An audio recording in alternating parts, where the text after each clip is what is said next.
श्री माँ शारदा की दैवी करुणा। प्रेमानंद कुमार। श्री अरविंद के अंग्रेजी महाकाव्य सावित्री में एक उदाहरण है जो हमें श्री माँ को हमारे हृदय में विराजित करने में समीचीन प्रतीत होता है। वह किस प्रकार रहीं, कैसा उन्होंने जीवन बिताया, कैसे उन्होंने दूसरों को सुख दिया, कैसे वे उनके लिए अभिभावक माता बनी रहती हैं, जैसे हम उनके लिए दुख के समय अपने आप रूपांतरित हो जाते हैं। काले बादलों के बीच चंद्र सा मुख, उज्जवल शुभ्र चमक वस्त्र में बैठी नारी, उबड़ खाबड़ रेत मिट्टी उसका खुला आसन था, उनके पैरों के नीचे नुकीला आहत करने वाला पत्थर। जगत के उच्च शिखर पर दैवी करुणा, सभी जीवों के दुख से कातर हुई चेतना। वे अंतस्थ मन से अवलोकन करती हैं बाहर का दूरस्थ दृश्य, यह बाहरी वस्तुओं का प्रश्नार्थक जगत। श्री माँ के प्रति श्री अरविंद जी का यह असीम अत्युत्तम सम्मान था। वास्तव में जब 1908 में उन्हें गिरफ्तार किया था, तब ब्रिटिश पुलिस द्वारा उनके कलकत्ता निवास की पूरी जांच की गई। उन्होंने लिखा है कि पुलिस इंस्पेक्टर को संदूक में रखी हुई मिट्टी को देखकर उसे कुछ षड्यंत्र का संशय हुआ था। यह मिट्टी दक्षिणेश्वर से लाई हुई पवित्र मिट्टी है, ऐसा कहने के बाद भी ये बम बनाने में उपयोग में आने वाली चीज है। यह विचार को सहजता से त्यागने के लिए वह अधिकारी तैयार न था। श्री अरविंद जी लिखते हैं, वास्तव में यह रज जागतिक आध्यात्मिक क्रांति की रचना में उपयोगी है। यह इंस्पेक्टर का विचार सही था। श्री रामकृष्ण और शारदा देवी इसके उद्गम थे। जब श्री अरविंद अलीपुर बम कांड में अभियोगी होने के कारण जेल में थे, तब उनकी धर्म पत्नी मृणालिनी देवी को श्री माँ शारदा ने सांत्वना दी थी, मेरी बेटी व्याकुल मत होना, तुम्हारा पति ईश्वर के संपूर्ण रक्षा कवच में है। ठाकुर श्री रामकृष्ण की कृपा से वह शीघ्र ही निर्दोष सिद्ध होगा, किंतु वह सांसारिक जीवन की ओर अग्रसर नहीं होगा। मृणालिनी देवी को कथित श्री माँ के इन शब्दों से मनुष्य श्री माँ की बहती हुई करुणा की कल्पना कर सकता है। उन्हें श्री माँ को पीड़ा क्या होती है इसका सदैव ज्ञान था, किंतु वे यह भी जानती थीं कि पीड़ा मनुष्य के शारीरिक रचना को ही स्पर्श करती है, आंतरिक चेतना को नहीं। इसलिए वे बिना किसी अनावश्यक काल्पनिक संभावना के दूसरों को क्षण भर में सांत्वना दे सकती थी। श्री माँ शारदा ने जो कहा वह सत्य सिद्ध हुआ। श्री अरविंद निर्दोष सिद्ध हुए, किंतु जैसे ही वे मृणालिनी देवी पौंडीचेरी जाकर श्री अरविंद का साथ देने की तैयारी में थीं, उनका कलकत्ता में एक व्याधि से निधन हो गया। जब उस दिन शाम को मृणालिनी देवी की माँ श्री शारदा देवी के पास गईं, तो उन्हें सांत्वना के शब्द उनसे श्री माँ शारदा से मिले, क्योंकि जिस माता की संतान की मृत्यु होती है उसे सांत्वना देना सरल नहीं होता। जब मृणालिनी देवी की माँ श्री माँ के पास गईं, तो श्री माँ अपनी गंभीर समाधि में थी। उन्होंने अपनी आंखें खोली और कहने लगी, आप आ गई। मैं अपने दिव्य दर्शन में देख रही थी, मेरी बहू मृणालिनी वह देवी थी जो श्राप के परिणाम स्वरूप आपकी बेटी के रूप में जन्म ली थी। अब उसके कर्म पूरे हो गए, उसकी आत्मा ने प्रस्थान किया है। यह सनातन धर्म के सार की विवेकपूर्ण उक्ति थी। जो शरीर से निकल गया है, उसके भूत भविष्य को देखकर उसके लिए दुख नहीं करना चाहिए, किंतु जब तक आत्मा शरीर में है तब तक स्व करुणा सेल्फ पिटी में डूबना नहीं चाहिए, बल्कि दूसरों के दुख कष्ट देखकर उसके समाधान हेतु प्रयत्नशील होना चाहिए। जैसा कि हम जीवन भर निरंतर उद्योगरत रहते हैं, हम प्राचीन कहानी के उस मनुष्य से भिन्न नहीं है जो बाघ पीछे लगने पर कुएं में कूदता है और कुएं की दीवार में निकली हुई शाखाओं को पकड़कर अपनी रक्षा करता है। नीचे एक सर्प पानी पर तैरता हुआ दिखाई देता है। सफेद और काले रंग का चूहा उन शाखाओं को दांत से काट रहा है। उसी समय हवा के झोंके से मधुमक्खी के छत्ते से कुछ बूंदें नीचे छलकती हैं। कुएं में गिरा हुआ व्यक्ति जो इन संकटों से घिरा हुआ है, फिर भी उन कुछ मधु के बूंदों के स्वाद हेतु अपनी जिह्वा को बाहर निकालता है। ठीक ऐसी ही हमारी दशा है। हम भयंकर दृश्यों के आतंक से, रोग, मृत्यु, भ्रष्टाचार, गरीबी, मनुष्य के प्रति क्रूरता, इन सब से घिरे होते हुए भी सोचते हैं कि क्षणिक सुख की बहुत थोड़ी बूंदें शाश्वत है। श्री माँ शारदा के जीवन की ओर बार बार अग्रसर होते हुए हम अपने मन को पुनः स्थापित करते हैं और हम सीखते हैं कि श्रेय का क्या निर्माण करता है और प्रेय को समझकर क्या अस्वीकार करना चाहिए। भगवान श्री रामकृष्ण की माँ काली के रूप में पूजा करना, यह श्रेय का मार्ग उन्होंने निर्देशित किया था। उन्होंने श्री रामकृष्ण देव ने श्री माँ की षोडशी पूजा कर उन्हें वंदन किया था और नियमानुसार प्रमाण मंत्र का उच्चारण किया था। जयराम बाटी के छोटे से गांव की लड़की ने इस झटके को द्रुत गति से स्वीकार किया, क्योंकि श्री माँ में सनातन धर्म सुंदर ढंग से समाहित था। नारीत्व बल है, शक्ति है, जो पृथ्वी के जीवन को संजीवित रखने के लिए विविध माध्यमों से प्रस्फुटित होती है।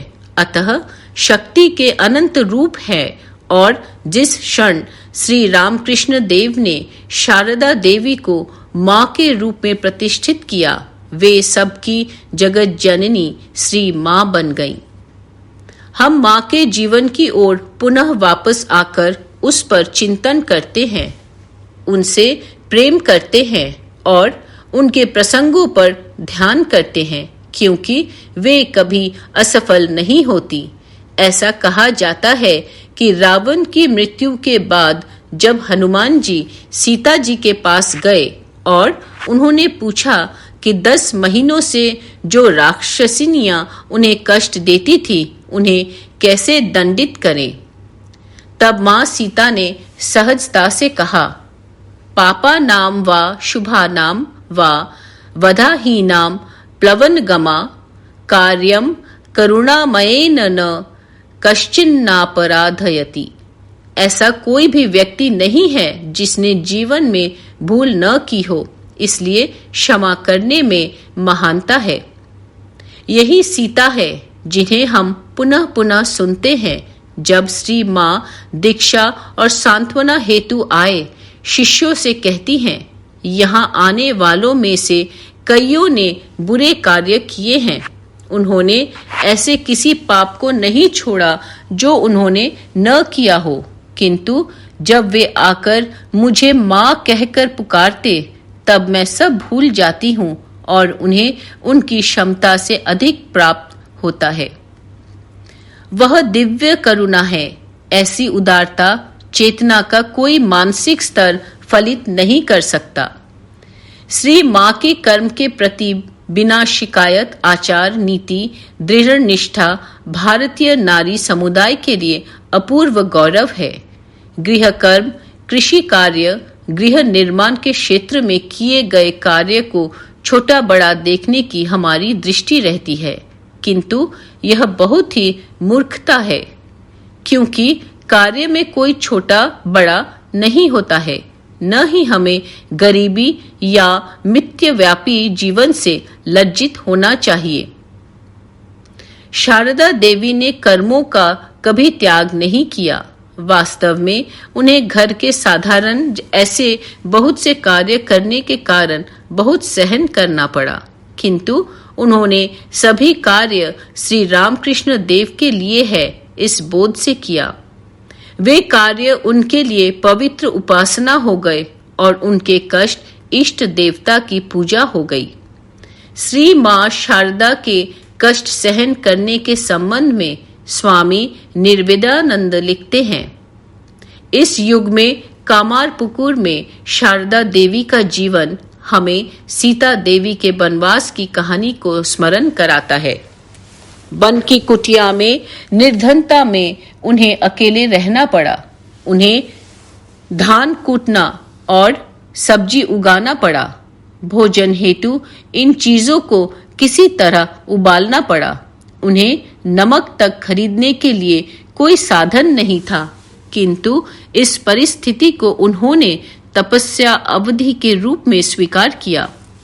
लीला संवरण के समय श्री रामकृष्ण की बातों का वे स्मरण करती हैं। मेरे जाने के पश्चात तुम कामारपुकुर जाना, जो भी मिले उसी से निर्वाह करना, चाहे उबला चावल और सब्जी क्यों न हो। अपना समय भगवान नाम में बिताना। ठाकुर की इस वाणी का श्री मां ने अक्षरश पालन किया। उन्होंने अपनी कठिनाई के संबंध में एक शब्द किसी से नहीं कहा। जयराम बाटी में रहने वाली अपनी मां तक को नहीं, और अपने दिन भगवान के चिंतन में बिताए। इस लोक जीवन का यह दिव्य सुयोग है।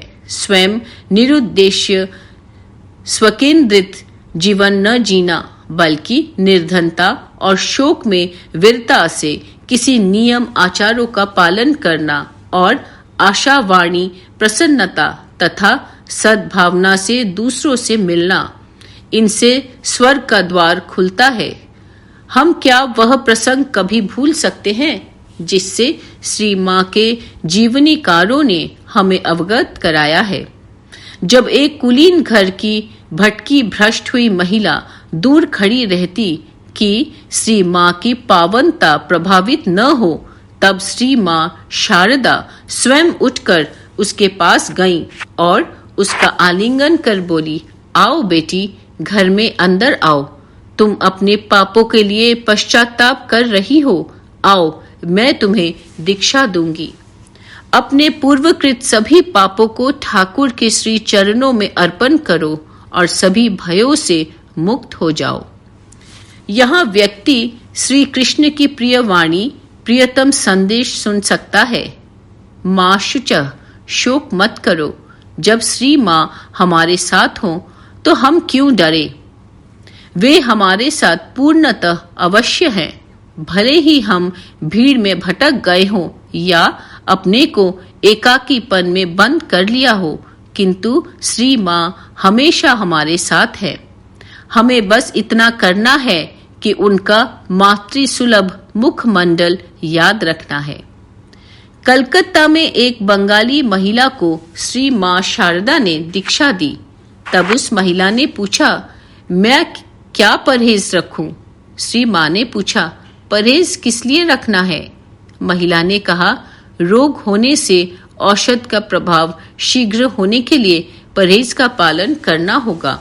श्री मां ने पूछा, तुम्हें नाम दिया है, इसका हेतु क्या है? महिला ने कहा, भव रोग का नाश करना। इसके लिए परहेज क्या?